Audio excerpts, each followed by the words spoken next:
Welcome back to the Masters of Materium, and I'm really excited to have a very special guest, a man that I've literally shared a lard butter with, and his name is Forged in Crypto. How's it going, brother? It's good, man. And I have to say that lard butter was some of the best. I mean, that restaurant was one of the best restaurants I've ever eaten at, and the lard butter was amazing. The whole meal, start to finish, was phenomenal. So it was great. Yeah. I loved it. Yeah, we're talking about a place called Daidue, Daidue in Austin. So if you live in Austin or you go to Austin, that's always a go-to for me, and I think it's a go-to for Forged as well. But yeah, Forged and I have had many conversations off the record, and I think he's one of the good guys in crypto doing good things, and we're going to be talking about one of those good things tonight or today, which is called the GG Collective. So, I mean, let me start with the most basic question, which is, what is the GG Collective? The GG Collective is a DAO, and it is a gamer's DAO, essentially, where it is going to harness the power of Web3 gaming to benefit the people and the developers. Essentially, it's a place where people can own assets or shares of assets and share in the revenue in everything that's owned by the GG Collective. So let's hit that point, because I feel like the biggest pain point in crypto has been the anti-Roy boy, the anti-ROI, rules that have plagued all of us that have been involved in certain projects. We can't even mention those things, otherwise we'll be kicked out of Discord. But maybe talk about why this new law that was changed not that long ago opens up this new possibility, which you guys are taking advantage of. Yeah, so I'm going to kind of start. I'll just start the genesis of how the whole collective came about. And honestly, it works perfect for Masters of Materium because Mirandus was the genesis in my head of wanting to create what this ended up being.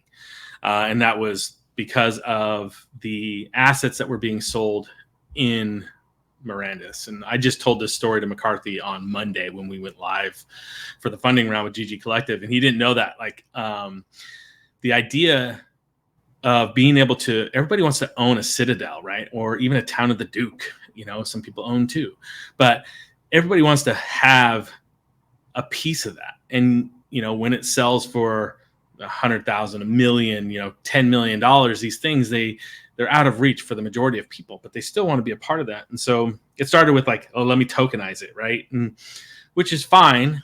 And you could buy this asset, tokenize it, but there's nuances there that make it hard for, what are you doing with that? How do you share in that revenue? What happens with, these different shares that go to different people? There's not really a management of this asset when it's tokenized in that sense. And that management is really key. So then it rolled into like a DAO situation. And the DAO itself from the get-go, we always wanted to share in revenue. And so we were always trying to find a route to be able to share in that revenue that asset can produce. Large or small, people still look at it as a revenue producing asset. We went down a lot of different routes. My company, Black Harp, we were going to essentially raise funds partially through a crowd fund and just sell off our entire company and then turn it into a DAO.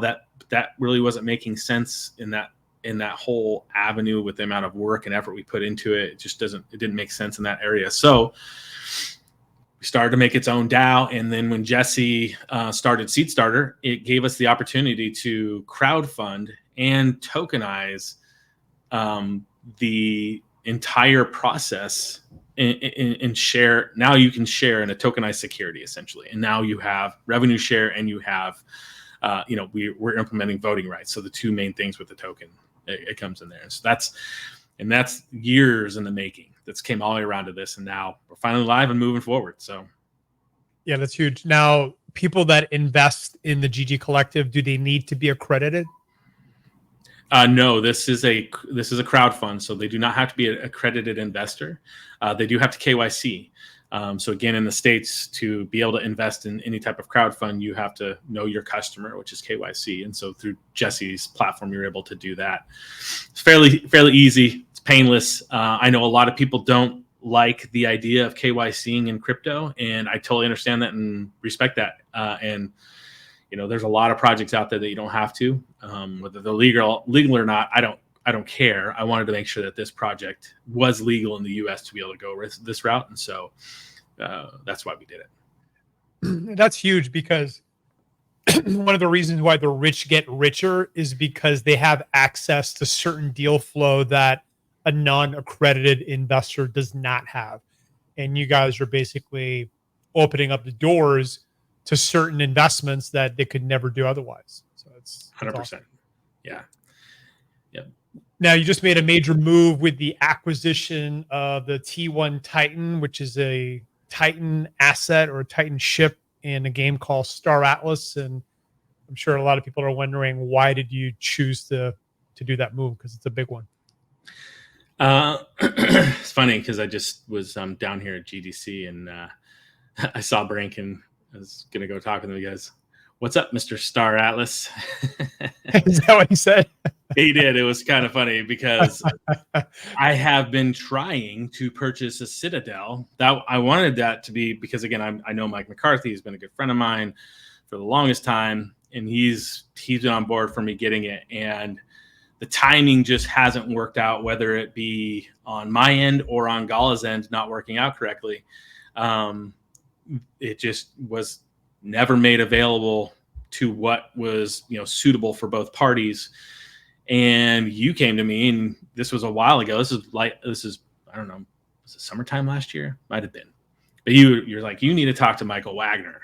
And I had been into Star Atlas because of the tokenomics. I loved the tokenomics structure. Played the game a little bit, didn't really get into the gameplay itself, but watched how the flywheels that they've implemented within the game itself really have been working the best that I've seen in all of the Web3 games.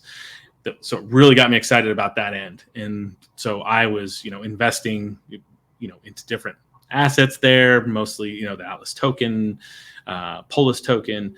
And then, I met Michael Wagner and chatted with him, just, chatting like regular people, and realized he has that same mindset that reminds me a lot of McCarthy, of wanting community involvement, understands and realizes that the community is what's going to make his game great, and he's going to make it better for the community as it goes on. So just really connected from there, and we continued the conversation, and ended up coming to a deal for the collective to purchase the Pierce T1. Yeah, it's an amazing ship. And the news that I just bought a Titan just came out today, so I'm excited to create a strong alliance with the GG Collective so we can dominate Galia together. But this is a Mirandus channel, and I know Grill's got a few kind of Mirandus questions. All four of us are obviously very, very excited about the potential, so I'll pass it on to Grill. Yeah, let's talk a little bit about Mirandus. First question, what's your personal opinion about the potential success of Mirandus? I think the game of Mirandus can be, in light of what we were just talking about with Star Atlas, with what they have in terms of hype and the tokenomics structure that goes in there. I think that Mirandus has the gameplay that a lot of people look for in that MMORPG type of situation. And knowing, McCarthy and what we've talked about in Austin with the tokenomic structure that they're looking to implement, I think it can be, the best, if not, one of the best games in Web3 gaming. I think it's going to be one of the better games overall in general, just with how the team is building it, and, the passion behind it and the ideas that they have going along with it. I think it's going to be a fantastic game overall, period. Yeah, I always say that even if Mirandus was not Web3, I had nothing invested in it, to be something I would probably play anyway and put a lot of hours into. Yeah, exactly. So you discussed a little bit about a Citadel earlier, but do you still have plans on acquiring one? as soon as the deal is right for both parties, meaning GALA is ready to give it to me for free. Just kidding. I mean, I'll take it for free if they want, but I'll sign up for a free one too. Was there a list? yeah, but I'm the first on the list, so there's that. No, 100%, man. Like, I want a Citadel like more than anything. Like that's the genesis of the collective, was that the Citadel itself. Like I wanted that to be a part of the collective, and I've put offers in multiple times and have been denied multiple times. So I needed to move forward. So there will be a time. I'm not quitting on it. That's for sure. Love that. I'll get back to an important point on the Citadel in a moment, but I want to pass it on to Elam, who's our master of coins, to talk a little bit about the economics of GG. Yeah, just talking about a Citadel first off, I tried to buy a Citadel a long time ago myself, and I thought my offer was pretty respectful. I didn't even get a response from them. So the fact that you're actually able to communicate with them, I think, is pretty impressive. Anyway, on more of the economic side of things. So I was wondering if you could explain the tokenomics related to your coin within the GG collective. Yeah, it's pretty simple. Honestly, it is. There's 21 million tokens that are going to be out there. Tip of the hat to Bitcoin, because we wouldn't be here without Bitcoin. I love Bitcoin. And the distribution is going to be anybody that purchases a token through the Seed Starter platform on the crowd fund. And we may do another fund after. And the other way that we'll distribute the token is going to be through work done by people for the collective. Like if people are, like right now we have a CMO, a chief meme officer, that we need to kind of start creating some funny, cool memes for the collective, and they can take part of their payment within the GG as a GG token. It's kind of like stock options. So you'll get a 1099 with it as well. So in all reality, that's the only three real ways to start that you're going to be able to get the token. Those tokens, once distributed after the first seed round, will be locked up for 12 months. And then once they're unlocked, then you can do what you want with them, right? You can put them on a DEX, you can sell them, trade them, burn them, you can do whatever the heck you want with them after that. But I would highly recommend not burning them. So that's fair. So have you guys raised any capital so far? And otherwise, how much are you trying to acquire? We've raised zero capital right now. The only thing that's been put in is, money that I've paid out for employees, expenses. Same thing with Tim and Drew. They've put out a lot of time, effort, and money into building stuff for the collective. That's the only thing that's been put in there in terms of capital, right? So no actual capital has been raised. There's no VCs in this at all. This is the very first round right here that's going to be distributed out. So everybody that's buying here, those are going to be the first token holders that get it. There's no tokens that get distributed to founders. I know people keep calling me crazy. There's nothing in there that is going to founders. We may take an option. We're going to get paid back, and will all be put to the token holders once this first round is done for expenses that have been paid for that time frame, and that'll all be published for the GG token holders to look at. And it's nothing egregious. It's like $70,000 worth. So, but yeah. I hope I answered your question. Yeah, I was wondering though, how much are you actually trying to raise?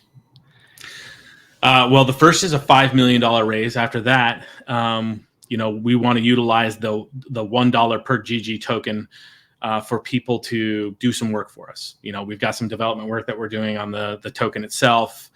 We've got a whole lending platform that we're implementing right now that we'll utilize as well. After that, we want to raise as much as we can to purchase as many assets as we can, but it's going to come down to the token holders as well, voting on that. So meaning, do we utilize this more for, purchasing certain assets? Do we do a a VC fund afterwards. Oh, I should mention, no one wallet can own more than 5% of a token. So it's kind of a weird contract that's being built out, right? So no one wallet is allowed to have more than 5% of the actual token itself. Now they can spread it around afterwards if they came in and bought them all up and did that kind of thing, but it would take a lot of work. And we're working with some other companies itself to work in some KYC, wallet KYC. So we don't ever hold any of that information for that person itself for voting reasons and stuff like that. So I guess to answer your question is 5 million right now. And then, whatever we can get after that, because the collective itself, we don't want to own the token. The tokens that we do have will either be used as like a buyback situation because we know we might need them in the future. So we buy them off the open market, and again, that'd be voted on by the collective, but we want enough assets that it's going to run as a company itself. And so all the people that are employed within the collective are being paid through assets that are there. And then all profits are shared with the GG token holders, if that makes sense. Yeah, no, that sounds good. You briefly mentioned voting. I was wondering, how does the voting work within the GG collective? Literally was just on the call with our dev right before this we're just going over all that we're implementing right now. And in the beginning, it's going to be simple. We're going to look at your wallet. If you have tokens in that wallet, then you will get a vote. And those votes are going to be on, well, to start with, you'll see the Titan's going to be probably the first vote that's there. So those token holders will be able to log in with their wallet and see the details of that purchase, and then vote yes or no on whether they want to purchase the Titan and bring it to the collective. And once that vote is over, then then the internal mechanisms are in play that will move forward with that purchase. Will the Titan vote start after the crowdfunding raising is over? Yes. So once that's over, then we will be able to deploy 30 days after that. We'll do it sooner, most likely, but we have it in the contract that's 30 days after that. The tokens will get deployed to wallets, and then the vote will be put up. I think we have it at, I think it's 7 days. I can't remember exactly how long the vote goes for. So now, one of the cool things, based on what I read in your white paper, is that it doesn't matter how many tokens you own, you're going to get one vote per wallet. Is that correct? That's correct. Again, we're trying to make it so it's not whale based, right? We don't want one person to be able to come in and scoop up 10, 20, 30%. And now they have so much sway over a vote, they can make it go whichever way they want. And there's ways people are going to game the system, right? Like I said, in 12 months, when you can move those tokens out of your wallet, then you just start buying them off of the open market, sending them to 100 different wallets and do this whole thing. But hopefully in that time frame, we'll have a better KYC wallet voting system in play that will limit that, so we don't have the whale situation, if that makes sense. Because another key point in the white paper is that only KYC accounts or wallets will be able to vote, right? That's the goal, yeah. Obviously, there's a couple companies out there that are working on that. We're actually doing it right now, but it's the security of that data, which is becoming an issue for the KYC side. So you still have to do a third-party company to KYC it, and then holding that on chain type of situation. So, but yes, KYC wallet. That's the goal. Now I want to spell something out for all the mom members that are listening, which is theoretically, if a bunch of mom members invested in the GG Collective and a vote came up on who would control the Citadel, assuming you get one, fingers crossed you do, then potentially mom could run that Citadel as an example, correct? Yeah. I mean, we're going to need people to run these things, whether it's a guild or a guild of guilds or, the alliances, how it goes by. ultimately, when you look at how we want to operate the DAO is like a company, and those people that are in charge, whether you call them a CEO, COO, whatever you want to call them, it's going to look completely different.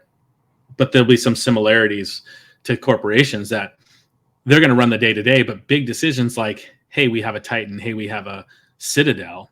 Who's the main people behind that? Who's running it? How does that revenue share look like for their payment for running that for the collective? And yes, so essentially down that road, if we get a Citadel and it goes to that end, and Mom wants to be a part of that, I would assume they would.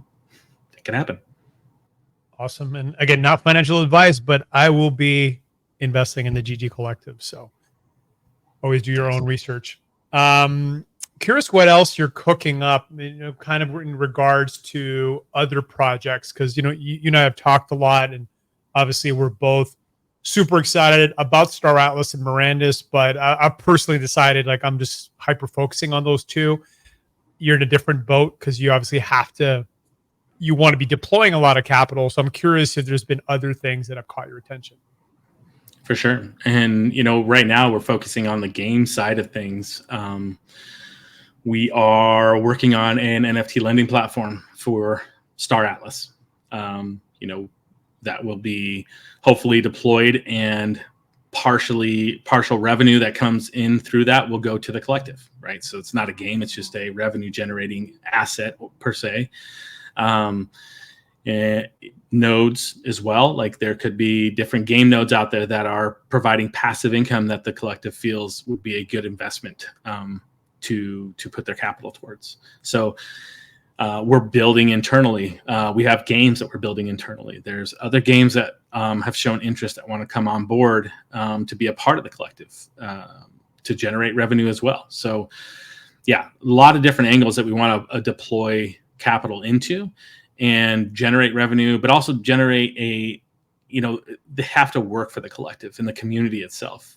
Games are a natural way that we, all come together, and you can see Ourcade that's in there. That's Doc and Stone Ice have put that together, and people are having a lot of fun with that, maybe there's a point in time where the collective comes in and decides it wants to invest in Ourcade and have some revenue share there. So lots of different options for the collective. And I think Van, who's a mom member, will be excited to know that you guys are kind of resurrecting Fortitude, right? Yeah. Well, that's NFTD, man. Okay. It was in the Platinum channel. I don't even know why I did it. Oh, I was just looking through my wallet. I hadn't been in my GALA wallet for a long time, and I saw the old Fortitude NFTs, and I was like, anybody remember these? And I was like, oh yeah. And I was like, man, it'd be cool if we had a game, if we could just play this. I just want this, to use these NFTs. And Cryptogram, who built the Vox battles, which that's one that will be going up for a vote for the collective as well. That's a game that's live and playable. He's like, I already have a tower defense that I kind of built out. We could just tie it to a wallet and do it. And I was like, well, let's jump into it. And so yeah, Tim and Drew and him, literally 2 days after we kind of started talking about it and lined out things that we wanted to do, they dove in super hard, and they've been working hard on it for about a month, just getting it to where it's at now. Tim's made some towers that are directly for the Fortitude towers. So it'll call to your wallet and see what's there and utilize those towers that are in it. We're actually using the BT orbs as well. We were trying to get in touch with BT to see if we can actually utilize the music from those orbs as well, which would be really cool. Stash boxes, basically anything that kind of was supposed to have utility within GALA games. We're kind of hitching our wagon to that because it's kind of an not really an inside joke, but more of this kind of weren't we supposed to get this kind of thing? And so we're like, well, we'll build it, and yeah, right now. So if you go, I don't know when you guys post this, but it'll be soon. They are doing a live tournament because they're in the hackathon right now for it. But they're just running a live tournament for people to go in and play it. And They have rewards for the top 3 scores, and an ancient spider tank, legendary, and an epic, I believe, are what we're giving away. So, Well, I love the fact that it seems that you care and the GG cares more about, about some of these games than Gala Games does, which is interesting to say the least. they definitely lost track. Yeah. Curious what your bear market strategies are, because obviously we're, somewhere in the middle of a bull run, should be a monstrous cycle. I think everything's going to do very, very well. But most likely at some point, middle of next year, a bear will return. Are you thinking about that at all in terms of the GG Collective and kind of managing, revenue, cash flow in a bear cycle? 100%. One of the reasons why, it has to make sense in purchasing it. It can't just be, hey, we're super FOMOing into GALA nodes at $90,000 per GALA node. We want to look forward and see what's going to happen, because imminently there's going to be some sort of bear market that's going to come to fruition, and we want to be able to bank on the fact that we have assets that produce income both through fiat and through crypto, and we have the ability to run a tight ship. We don't want maybe down the road we have 400 employees. I don't see it being that way, but I want a tight ship that can run lean and mean no matter what market we're in, and really lean on the community to push a lot of the stuff that we need to have happen, because they're benefiting from it as well. There's so much stuff that the community provides that create opportunities. GALA, I think that's one of the things that they haven't done to the best of their ability, is utilizing what's out there with the community. And that's what we really want to do with the collective. So, and, all the financial side there, we'll have good people that are a part of this, that have been through multiple bear markets, and hopefully can, set up a plan that's going to make it last and create, a good spot to be able to, go on to the future for years and years to come. So, well, I think all of our dream is that, Web3 gaming decouples from crypto to a certain degree. I think no matter what, the price of the tokens are going to go up and down with Bitcoin's price. But, if there's, let's say, Mirandus takes off during the bear market and tens of thousands of players come in, or hundreds of thousands, it might do well even during a bear cycle. So that's 100%. Well, and what we want to do too is we're wanting to implement a front-facing system. This has always been the dream as well, and it's already kind of built, and it's a front-facing system that basically just shows everybody these are games you can come and play, and you can come and play this game. You can purchase these assets. You can utilize these assets if you want with fiat, and it will go into a managed system in the back end until the point in time that that person wants to actually learn about Web3 and understand, oh, I can actually sell this. What does that mean? Right. But taking it away from them to just come in and play the game, because people spend tons of money on games every single day. So, we want that money to come into the collective as a revenue share for them just coming in because they want a new skin on the NFTD, right? That's it. So yeah, that's a great way to kind of, make it through a bear market if you can. That's the dream. So where can people learn more about the crowdfunding raise? So if you go to myseedstarter.com and just we're the guinea pigs. So we're the active one. We're kind of going through a few hiccups here and there. We got debit card, credit card payments up a couple days after it launched, but they're live now. You can go to the GG Collective Discord, and there's links there. You can ask questions there. That's the best place, is the Discord. Somebody's always going to be able to answer questions for you. That's happening there. There's a lot of FAQ on myseedstarter.com, and that's where the actual raise is at. So, yeah, we'll post all the links in the notes in the description down below. So make sure you check those out. There's also a great light paper. So the light paper is on the main GG Collective site, I believe. Yes. Yeah. Yep. If you go to the ggcollective.gg, the website there, you can get all the links from there as well too. So in the Discord, on the website, it's all there. I know you're cooking up something interesting too on the nerd node side. Do you want to chat about that quickly before we hop? Sure.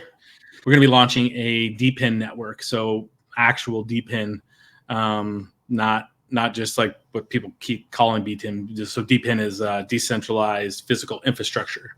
So right now, Nerd Node hosts nodes for people. GALA nodes, Mirandus nodes, Xi nodes are coming online soon. We have a whole bunch of other ones that we're running.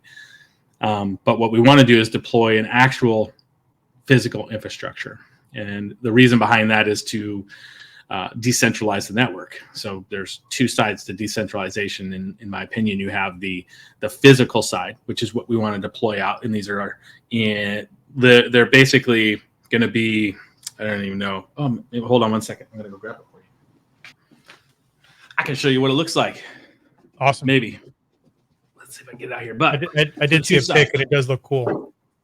Yeah, so two sides to it, right? You have the physical side, which you want to have the ideal situation. So let's take GALA, for example. They have 50,000 nodes that they want to have sold out there. Well, the most ideal situation would be 50,000 people spread evenly across the world are all hosting their own node on their own hardware throughout the world. So that's the most ideal situation, both on the physical side and on the personal decentralized side itself, because you won't have one person owning each one. So essentially what we have is this little, so we can see it on there a little bit better. So a little desktop type computer itself that we're going to be deploying out. Let me take the background off. Maybe that'll be better. So what this will do, it's going to decentralize the physical infrastructure. So we can host multiple nodes. We can host actual validators on these. So we're going to be hosting ETH validators, Sol validators.